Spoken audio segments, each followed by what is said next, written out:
The tantrums, it's a joke, but I've known teachers who throw tantrums and that fits. Anybody here know teachers who've done that before? Not us, of course. We've seen them.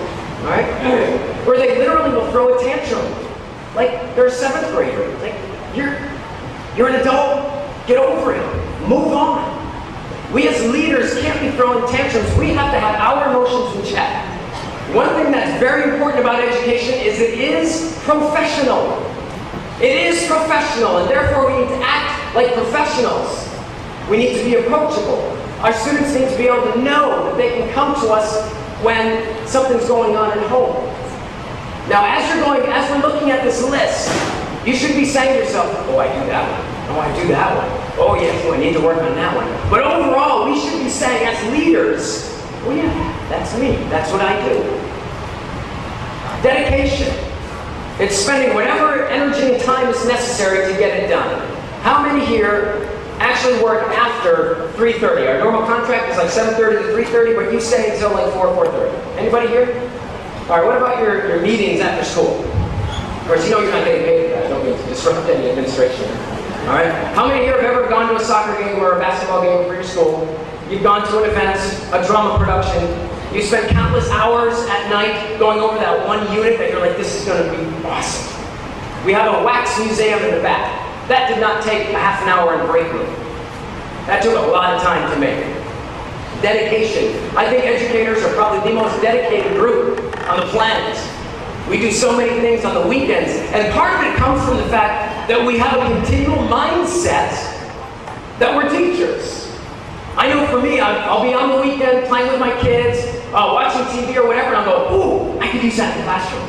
Oh, can I read it? Say that again? Oh, that was great. Oh, sorry. Can I read it? Say that again? Oh, I'm going to use that in the classroom. It's a constant mindset. That's why we're wonderful at what we do. Magnanimity, giving credit where credit is due. Nice fancy word. It gives credit where credit is due. When the students give you a great idea or a way to improve a lesson or an activity, wow, that's great. Thanks, Jimmy. Jimmy just gave us a great idea. We're going to do it. Give credit. You have to remember this. They already know you're smart. Your students already know you're smart. They already believe that you're in some sort of authority because you're standing in front of the room. They already believe that. So you don't need to tell them. You don't need to hog all the credit. If you have to tell people you're wonderful, you're probably not. If you have to tell people you're brilliant, again, you're probably not. It's like the last, in the quotes there, you have to spread the fame and take the blame. It's like a coach. I coach basketball and volleyball. And any other coaches here? We have some coaches, all right, you know how it's like. The game is going great. Let's say it's basketball. Game is going great. You win. Who gets all the accolades? The players. Good job. Do you see my son? My son. Oh, coach, you see my son? Man, he scored that last one. And what happens when we lose? Coach, come here. You didn't put my son in. So that's the way it is. We have to spread all the fame, and we have to take all the blame. Humility.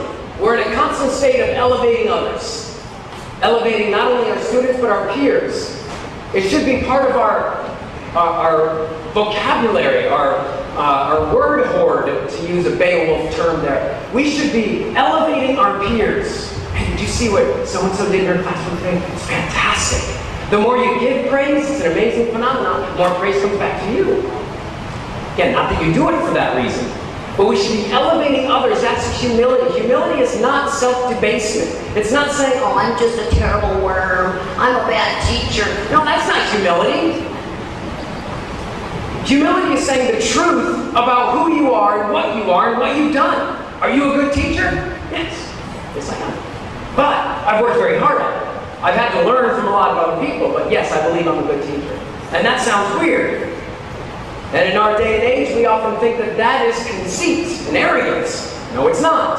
That's humility. Now, saying I'm the best teacher in the world, that's arrogant. Gandhi used a follower-centric philosophy. And didn't he kind of change the nation? In other words, what he did was he was so humble, he never once said, I'm the leader of the great people of India. Follow me. Instead, he kind of rose to power, people followed him, and the more that they followed him, the more that he would turn to them and say, okay, is this, okay, let's go, let's keep on. But not in a weak way. You're not going to go in and ask your student, what do you want to learn today? Okay, they're going to say, oh, free time. Humility accepts change. Our profession is filled with change, constant change. How many times have you gone in the morning and you find out you don't have your first 3 classes? Why? Because of something. I don't know, some assembly. A university is here and all the 12th and 11th graders are going to go to that. Oh, there's a field trip today. We have a special guest coming in and the last half of the day is gone. You're like, you know, it kind of messes things up for me. But we just have to accept that and move on. I remember I had 2 colleagues, both elementary teachers.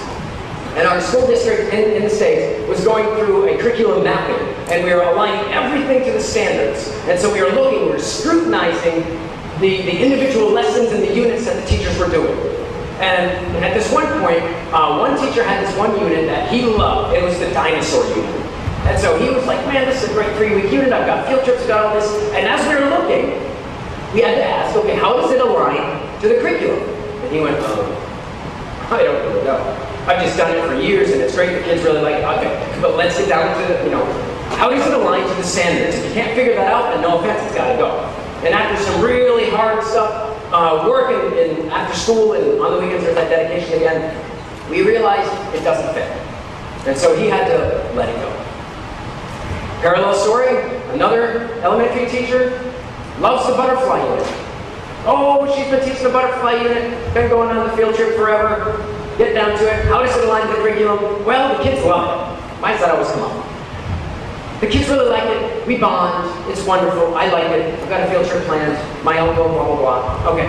But how does it align to the curriculum? It doesn't. Okay, we need to let it go. She put up a fight, and it was very nasty, very bad. Why? Because she simply couldn't let go. We're not here for our individual units that we like. Now, the end of the dinosaur unit was that because the man was humble and let it go, he was able to figure out, along with some other colleagues, how to make it fit the standards. So he ended up getting what he wanted in the end. So humility is letting go. Openness, receiving criticism from our peers, receiving accolades from our peers. And when I say that, I mean regularly. This should be just a practice that we have of listening to one another. Hey, listen, can you come in my classroom and watch that? I'm trying this new thing, this procedure, this routine. Can you just tell me how it's going? Or hey, I heard that you're doing this great lesson unit on whatever. Can I watch? I just want to learn from you. That's being open to new ideas, changing, growing. Openness is also suspending judgment. So when something happens, and I know it's very difficult, you're standing up there in front of the room, something happens to the kid who always happens to, the kid who you swear goes home and thinks of ways to annoy you, but really he doesn't. But you think he does. He goes on the internet to howtoannoyteachers.com, and you swear to God he's out there going, all right, and he comes in and he does something. And so you're standing there and you have to, at that point, make a decision. Do I scream and yell, duct tape him to the wall, or what do? I don't get it. But we as educators, professionals, have to suspend that judgment and assume that he's innocent. And then figure it out later. That is very difficult. But it is something we must do. We have to suspend that, listen to other ideas of the students. It also goes with, if you have, again, that dinosaur unit and the butterfly unit, if you're willing to listen to ideas, I believe full-heartedly that the lady who had the butterfly unit, if she had just listened to ideas, they would have made it work. But she couldn't let go. She was not humble enough, she was not open enough to really get it. I want to challenge everybody over the next couple days to apply a new strategy or skill that you're going to pick up. Just pick 2. Because if we try to do them all, we're educators. We try to do it all the time. We all think we're Atlas, walking around the world on our shoulders. Okay, just pick 2 that you're going to implement in the next couple weeks. That's the challenge. And just do it. Take a risk. The worst that'll happen is it won't work.